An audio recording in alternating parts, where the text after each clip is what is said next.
তো দেখো বন্ধুরা, সকাল সকাল উঠে তাড়াতাড়ি ফ্রেশ হয়ে নিয়েছি। আর ফ্রেশ হয়ে নেওয়ার পরে এক কাপ চা তো খুবই দরকার। তো সেটা কিন্তু আমরা বাইরে যাব না, কারণ তোমাদের বলেছিলাম যে প্রত্যেকের রুমে একটা করে ইলেকট্রিক কেটেল দিয়ে গেছে, তো সেটাতে করে আমরা চা খেতে পারবো। তার সাথে দেখো এখানে চা, আর আগের দিন রাতে দেখো এখানে সমস্ত কিছু দিয়ে গেছে, দুধের প্যাকেট, তারপরে চা, টি ব্যাগ, সমস্ত কিছু দিয়ে গেছে। এই যে এটা হচ্ছে চিনি। তো চলো এখন এক কাপ চা বানিয়ে ফেলি, তারপরে দেখতে থাকো।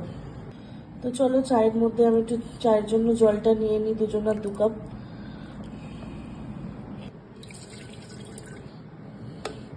তো দেখো আমি এটা অন করে দিয়েছি, ওই যে দেখতে পাচ্ছ, আর এখানে জলটা ফুটছে। তো তারপরে আমি চাটা বানিয়ে নেব। দেখো এখানে জলটা ফুটে গেছে।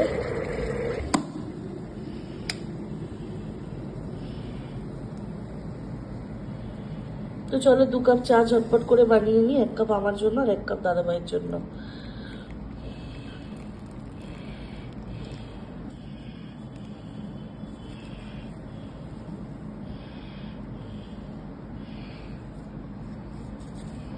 তো আমি এখানে দুধ চা কিন্তু বানালাম না, কারণ আমি সকালবেলা দুধ চা এখন খাবো না, শুধু একটু লিকার চাটাই খাবো, তার জন্য আর নিলাম না। আর এখানে দেখো চিনিটা দিয়ে দিয়েছে, তো দিয়ে দিলাম এর মধ্যে,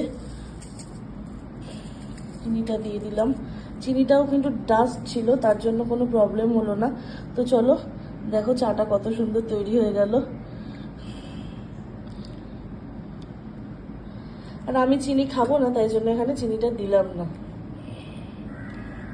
তো চলো,